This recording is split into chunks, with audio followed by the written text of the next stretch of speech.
Welcome dear welcome. ನನ್ನ friends marriage ಪಾರ್ಟಿಗೆ ಹೋಗಿದ್ದೆ. ಎಲ್ಲಿಗೆ ಬಂತು ನಿನ್ನ ನಾಟಕ? ನಾಟಕ ಏನು ಮುಕ್ತಾಯ ಆಗೋಕೆ ಬಂದೆ.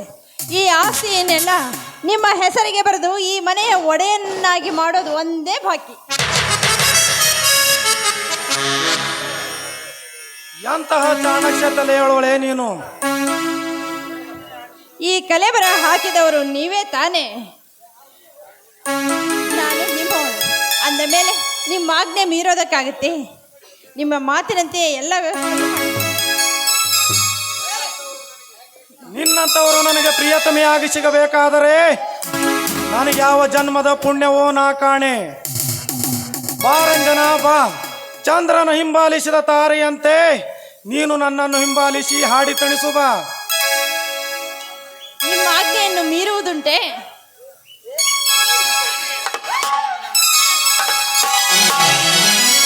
ನಿನ್ನ ಮಾತಿಗೆ ನಾ ಸೋತೆನೋ, ನಿನ್ನ ಪ್ರೀತಿಗೆ ನಾ ಒಲವೆನೋ.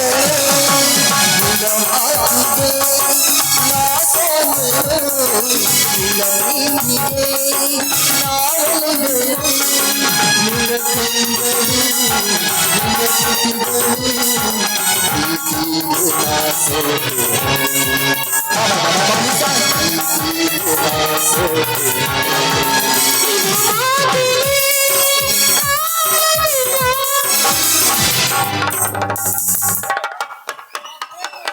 ರವಿವರ್ಮ, ನನ್ನ ಎದುರಿಗೆ ಅಣ್ಣನೆಂದು ನಟನೆ ಮಾಡಿ ನನ್ನ ಬಾಳಿಗೆ ವಿಷ ಹಿಂಡಿದೆಯಾ ನೀಚ?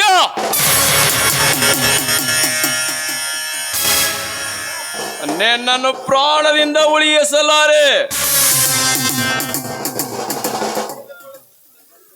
ಯಾಕೆ ಬಡ್ದುಕೊಳ್ತಾ ಇದ್ದೀರಾ? ಯಾಕೆ ನನ್ನ ಮೇಲೆ ಕೋಪನೇ? ಹೋಟೆಲ್ಗೆ ಹೋಗಿ ಬೈಟು ಟೀ ಕುಡಿಯೋದಿಲ್ವೇ? ಹಾಗೆ ಬೈಟು ಟೀ ಕುಡ್ದೆ ಅಂತ ತಿಳಿದುಕೊಳ್ಳಿ. ಮುಚ್ಚುವಾಯಿ ಚಾಂಡಾಲಿನಿ, ಕೆಂಡದಂತ ಗಂಡನ ಎದುರಿಗೆ ಮಿಂಡನೊಂದನಿಗೆ ಹಾಡಿ ಕುಣಿದು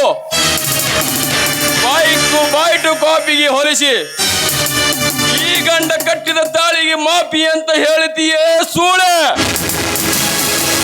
ಹೆಣ್ಣಲ್ಲ ನಮ್ಮಾರಿ. ರಾಕ್ಷಸಿ ಅಂತೀಯ ಅನ್ನು ತಪ್ಪೇನಿಲ್ಲ. ನೀ ಹೇಳಿದ ಹಾಗೆ ನಾನು ಸೂಳೆ ಆದ್ರೆ ಮತ್ತೆ ನೀನ್ಯಾರು?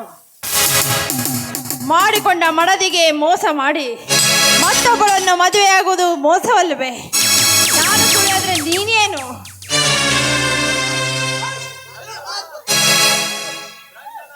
ರಂಜನಾ,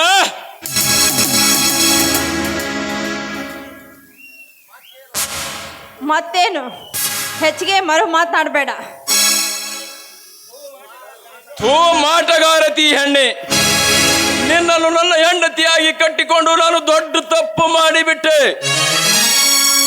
ಆಶ್ರಯವಿಲ್ಲದ ಬಾಳಿಗೆ ನಾನೇ ಆಧಾರವಾಗಿ ಸತಿ ಸ್ಥಾನ ಕೊಟ್ಟದಕ್ಕೆ ನನ್ನನ್ನು ಈ ಶಿಕ್ಷೆ ನೀಡಿದೆಯಲೇ ಅಮ್ಮಾರಿ. ಇನ್ನು ನಿನ್ನಂತ ಸತಿ ಸೂಳೆ ಇಲ್ಲಿ ಇರಬಾರದು. ದಾಟು ಮೊದಲು ನನ್ನ ಮನೆಯಿಂದ ಆಚೆ. ಮನೆಯಿಂದ ಆಚೆ? ಈ ಮನೆಯಿಂದ ಆಚೆ ಹೋಗಬೇಕಾದವಳು ನಾನಲ್ಲ, ನೀನು.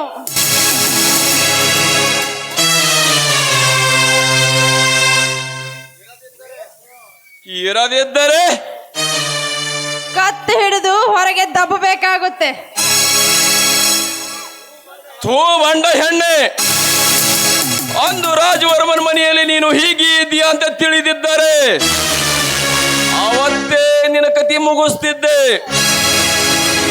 ಆದರೆ ನಿನ್ನ ಅಕ್ಕ ತಂಗಿಯರು ಮಾಡಿದ ಸೂಳೆತನದ ವೇಷ ನಿನ್ನಲ್ಲಿ ಇರಲಿಕ್ಕಿಲ್ಲ ಅಂತ ತಿಳಿದು ನಿನ್ನ ಕೈ ಹಿಡಿದು ನನ್ನ ಮಾನ ಗೌರವನೆಲ್ಲ ಹಾಳ ಮಾಡಿಕೊಂಡೆ. ಸಂಸಾರದ ಆಳವನ್ನೇ ಅರಿಯದ ಅಧಮ ನೀನು. ಊರ ಒಡೆಯ, ಸ್ವಲ್ಪ ಗೊತ್ತಾಗ್ಲಿಲ್ವೇ ಹೇಗೆ ಬದುಕಬೇಕು ಅಂತ? ನಿನ್ನನ್ನು ನೋಡಿ ಈ ಸಮಾಜದ ಜನ ಪಾಠ ಕಲಿಬೇಕು, ಗೊತ್ತಾಯ್ತೆ? ರಂಜನಾ ರಂಜನಾ, ನಿನ್ನ ಪ್ರತಿಯನ್ನು ನುಡಿ ಕೇಳಿ ನನ್ನ ಹೃದಯ ಒಡೆದು ನಗುತ್ತವೆ. ನಿನ್ನ ಮೋಸದ ಮಾತಿಗೆ ಮರುಳಾಗಿ ನನ್ನ ಹುಲಿಯಂತ ಅಳಿಯನನ್ನು ಹೊರಗೆ ಹಾಕಿದ್ದೆ. ನನ್ನ ಧರ್ಮ ಪತ್ನಿಗೆ ಕೊಡಬಾರದ ಕಷ್ಟವನ್ನು ಕೊಟ್ಟೆ.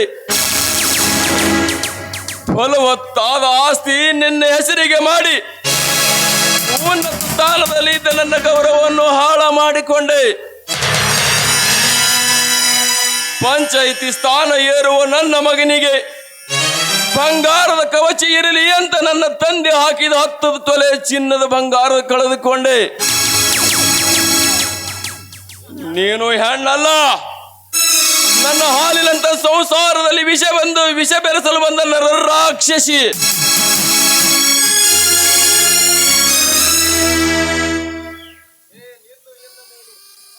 ಏನಿಲ್ಲು, ಇನ್ನು ಮೇಲೆ ಇದು ನಿನ್ನ ವಸ್ತುವಲ್ಲ. ರಂಜನಾ, ಅವನು ಕಟ್ಟಿದ ಆ ತಾಳಿಯನ್ನು ಹರಿದು ಬಿಸಾಕು ಅವನ ಮುಖಕ್ಕೆ.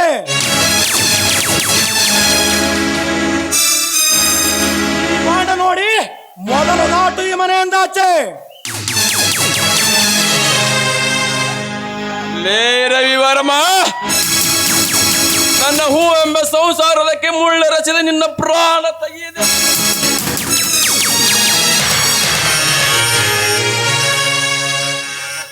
ನನ್ನ ಕತ್ತನ್ನು ತೆಗೆಯಬೇಕೆಂದರ್ವ ನಿನ್ನಂತ ಎಷ್ಟೋ ನರಕುನ್ಯಗಳು ಸಪ್ತ ಸಾಗರದಲ್ಲಿ ತೇಲಿ ಹೋಗಿದ್ದಾರೆ, ನೆನಪಿರಲಿ.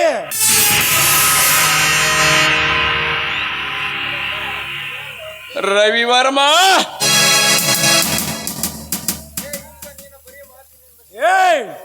ಈಗ ಬರೀ ನಿನ್ನ ಮಾತಿನ ಅರಬಟ್ಟಕ್ಕೆ ನಿನ್ನೆಲ್ಲ ಆಸ್ತಿ ಹೋಯ್ತು. ಆದರೆ ಇದೇ ನಿನ್ನ ಮಾತಿನ ಸಿಡಿತಕ್ಕೆ ನಿನ್ನ ಮುತ್ತು ಕೂಡ ಒಡೆಯುತ್ತದೆ. ಎಚ್ಚರ! ಅಂದು ನೀನು ಶಾಂತಾಗೆ ತಾಳಿ ಕಟ್ಟಿದ್ದು ನೆನಪಾದರೆ ಪಾದದಿಂದ ನೆತ್ತಿಯವರೆಗೆ ಉರಿ ಹತ್ತಿ ಬೀಳುತ್ತದೆ.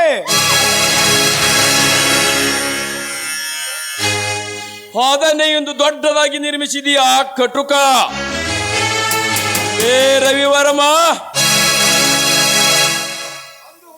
ಅಂದು ಹುಚ್ಚನಾಗಿ ನಾನು ಇವರ ಮಾತಿಗೆ ಮನಸೊತ್ತು ನನ್ನ ಎಲ್ಲ ಆಸ್ತಿ ಕಳೆದುಕೊಂಡಿರಬಹುದು,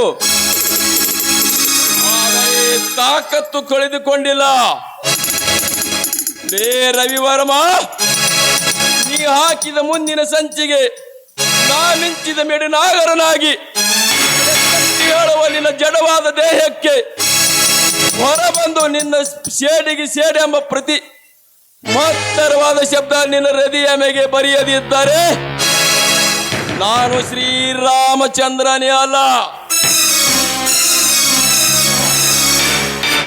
ಅದಕ್ಕಿಂತ ಮೊದಲೇ ನಿನ್ನ ಶಾಂತಿಯ ಶೀಲ ತಿಂದು ನಿನ್ನ ಪ್ರಾಣ ಯಮನ ಮಾರ್ಗವಾಗಿ ಕಳಿಸಿಬಿಡುವೆ. ಏನಂದರೆ ಬಡವ, ಬಿಟ್ಬಿಡಿ, ಏನ್ ಮಾಡ್ತಾ ಇದ್ದೀರಾ? ಬಿಟ್ಬಿಡಿ ಅವರನ್ನು. ಇಲ್ಲ ಶಾಂತ, ಇಲ್ಲ. ನನ್ನ ಸಂಸಾರ ಹಾಳು ಮಾಡಿದ ಇವನ ಪ್ರಾಣ ತೆಗೆಯದೆ ಬಿಡಲಾರೆ.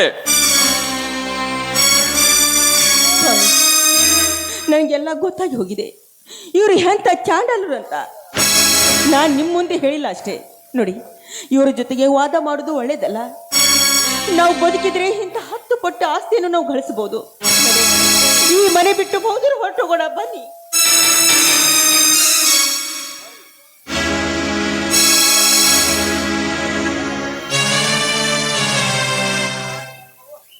ಅಬ್ಬಾ, ಅಂತೂ ಮನೆ ಬಿಟ್ಟು ತೊಲಗಿದ್ರು. ಇನ್ನು ಮೇಲೆ ನೀವೇ ಈ ಮನೆಗೆ ಮಹಾರಾಜ.